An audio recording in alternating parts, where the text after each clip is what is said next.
पुरुषोत्तमाय अथ पुरुषोत्तम मास महिमाख्य 19विंशतितमोऽध्यायः सुत उवाच एते ब्रुवाणं प्राचीनं मुनिमाः तपस्विनः प्रेरयन्निव सद्वाचा नादरो मुनिसत्तमः किमुवाचोत्तरं ब्रह्मन् सुदेवं तपसां निधिं प्रसन्न भगवान् विष्णुस्तन्मे ब्रूहि तपो निधि श्रीनारायण उवाच इत्थमावेदितो विष्णुसुदेवेन महात्मना प्रत्याह प्रेरयन् वाचा भगवान् भक्तवत्सलः हरिरुवाच द्विजराजकृतं यत्तेनैतदन्य करिष्यति न तद्वेति भवानि नूनं येनाहं तुष्टिमाप्तवान् अयं मम प्रियो मास प्रयात पुरुषोत्तम तत्सेवाति समजनि शोकमग्नस्य सस्त्रियः एकमपि वासं यः करोत्यस्मिन् तपोनिधे मलमासिदिके मासे समासाख्ये पुरुषोत्तमे असावदन्त पापानि भस्मीकृत्य द्विजतम सुरयानं समारुह्य वैकुण्ठं याति मानवः मासमात्रं निराहारोहे कालजनजागमात्रिषु कालेषु ते स्नानं सञ्जातं प्रतिभासनम् अभ्रस्नानं तया लब्धं मासमात्रं तपोधन उपवासा सति जातास्तावन् मात्रम् अखण्डिता शोकसागरमग्नस्य पुरुषोत्तम सेवनम् अजानतो वेद सञ्जातं चेतनारहितस्य तोर्य साधनास्यास्य प्रमाणं करिष्यते एकदा साधनान्येव वेदोक्तानि तो यानि वै तानि सर्वाणि संगृह्य एकदा पुरुषोत्तमं तुलयामास देवानां सन्निधौ चतुराननः लघुन्यन्यानि जातानि कुरुष पुरुषोत्तमः तस्मात् भूमिः स्थितैर्लोकैः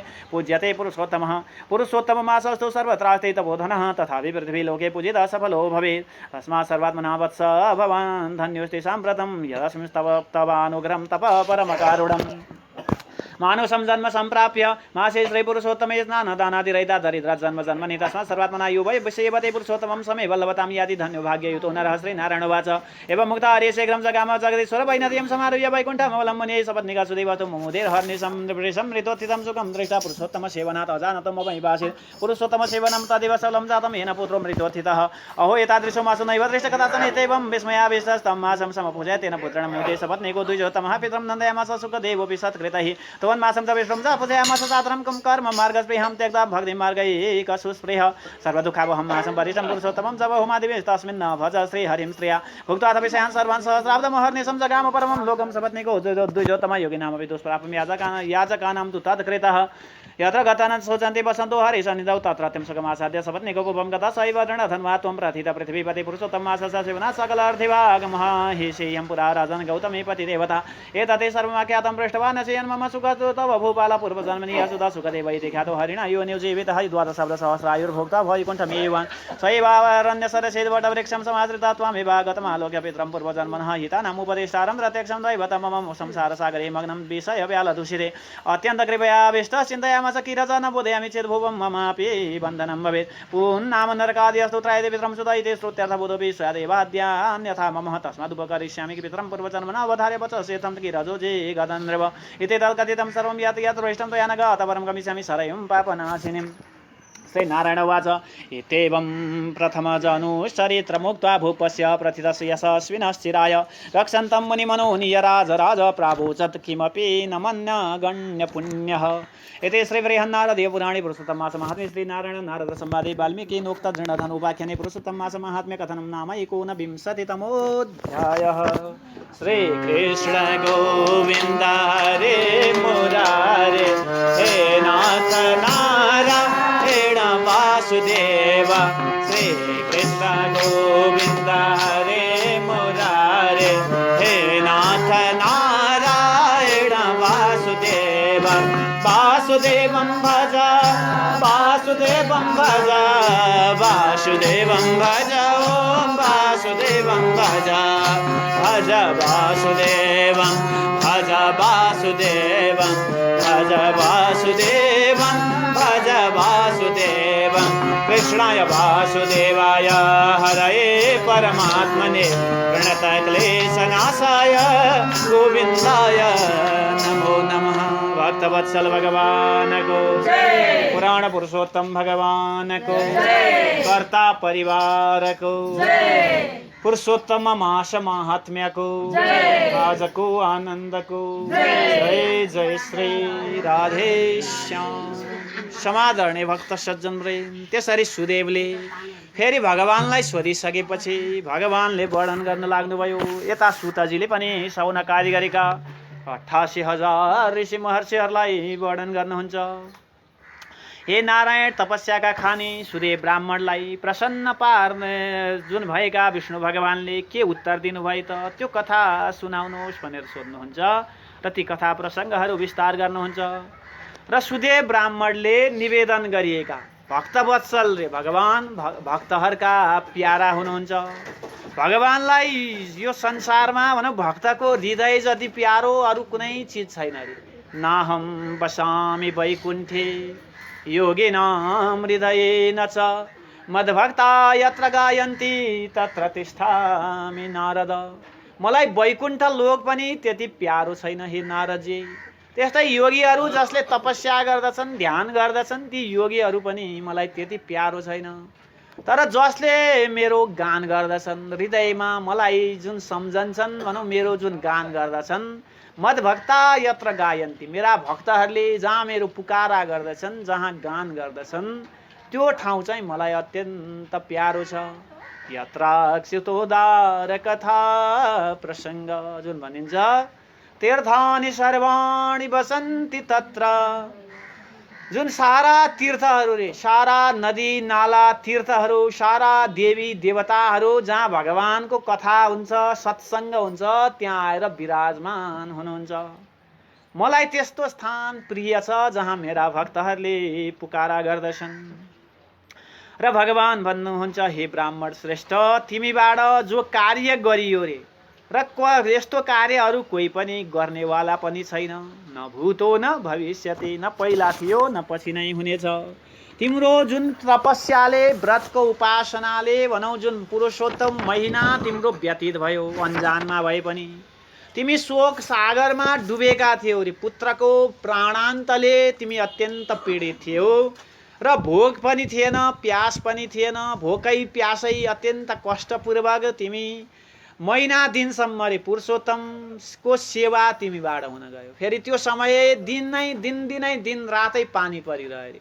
तिम्रो अन्जानमै भए पनि त्रिकाल स्नान भयो। बिहानको समय, मध्याहको समय, सायं बेलुकाको समय भनौँ, तिनै समय तिमीले स्नान गर्यौ पानीमा भिजेर, त्यो दुःख कष्ट सहेर भनौँ, अन्जानमा भए पनि भोकै प्यासै भएर 1 महिनासम्म पुरुषोत्तम भगवानको निराहार त्यसरी व्रत उपासना गर्यौ र सारा तिम्रा पापहरू, सारा कष्टहरू आज भस्मीभूत भएर दिव्य विमानमा चढेर वैकुण्ठ लोकमा जान्छ अरे। जसले भगवानको सेवा वा पुरुषोत्तम महिनाको सेवा गर्दछ, तिमीले त 1 महिनासम्म पुरै निराहार भएर भोकै प्यासै रहेर त्यसरी बितायौ। र जुन मेघ आउनाले मेघ लागेर घनघोर पानीहरू बर्सन्थ्यो, प्रातःकाल, मध्याह्न, सायं तिनै समयमा तिम्रो स्नान पनि भयो।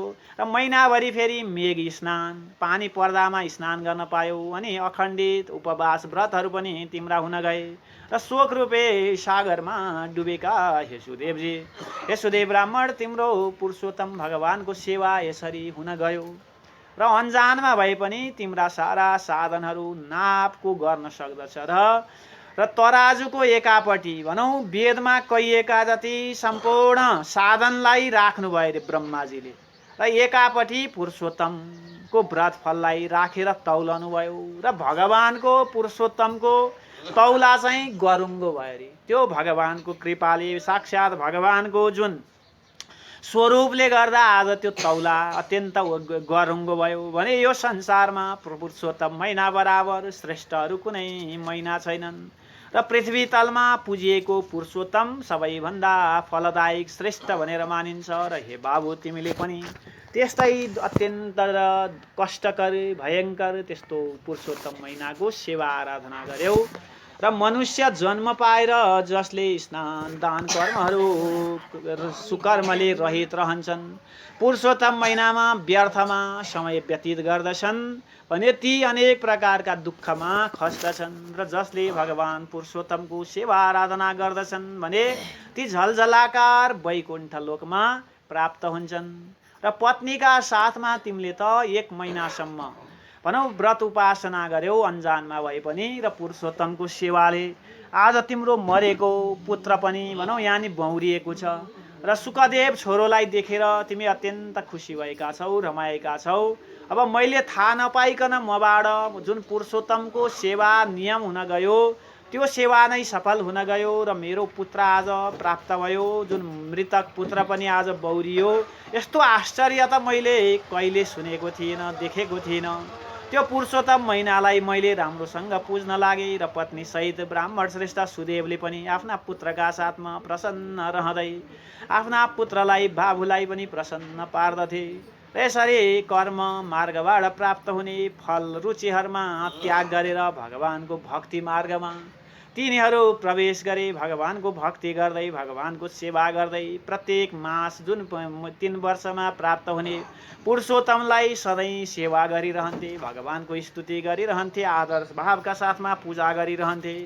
र यसरी ती महिनामा स्त्रीका साथ जप हवन हरि भगवानको सेवा गर्दथे र यस्ता प्रकारले 1000 वर्षसम्म तिनीहरूले सारा सुख भोगहरू भोगेर अन्तमा ती दुवै ब्राह्मण श्रेष्ठ दुई दम्पतिहरू भगवानको वैकुण्ठ लोक प्राप्त भए।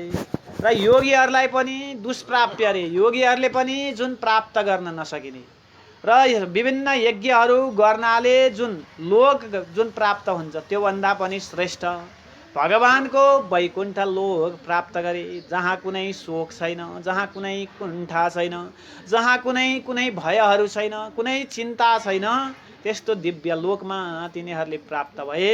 र सारा त्यो भोगहरूलाई भोगेर हे सुदेव ब्राह्मण पृथ्वी तलमा तिम्रो अर्को जन्म भयो, जन्म लियौ र यतिखेर जुन दृढ धनुवा नामले प्रख्यात छौ त्यही पूर्व जन्मको सुदेव नै दृढ धनुवा हुन् भनेर एक कथा प्रसङ्ग जुन वर्णन गर्नुभयो। र तिम्री पत्नी गौतमी जो थिइन् अहिलेकी जुन पत्नी हुन् र तिम्रा पुत्र पनि जो श्लोक सुनाउनेवाला सुखदेव छन्, यी सुगा पनि तिम्रा पूर्व जन्मका पुत्र हुन्।